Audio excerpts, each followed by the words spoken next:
naman si wave wave CS. Ayan. Palit tayo ng sprocket. Ayan. Maingay na daw yung sprocket niya. Tsaka yung susi na wala siyang wala siyang ilaw. So putol na yun. Putol pala.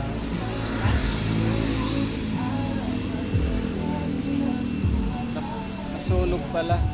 Ayun. Kaya wala siyang ilaw. Ayun. Papalitan natin ng sprocket to. Ang ina-advise ko dun sa mga wave na may sidecar na ang pinapalagay ko is 40-14 para hindi siya mahirapan manghila, no? Hindi ko lang alam sa iba kung ano ang kombinasyon nila dito sa may sidecar. Doon naman sa single o doon sa wala pang sidecar, pwede rin yung 36, 38, pwede rin po. Yung 34 malit masyado kapag ka nag-isa ka pwede, pero kapag ka may angkas ka hindi na rin makatakbo. Okay. Thank you po, thank you.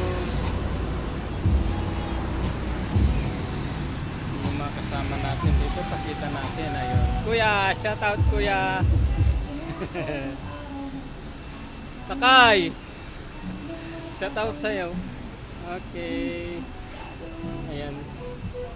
Then na lang natin yung may-ari nito, Mio 125. Tapos ilagay na natin. Yun. Thank you, thank you.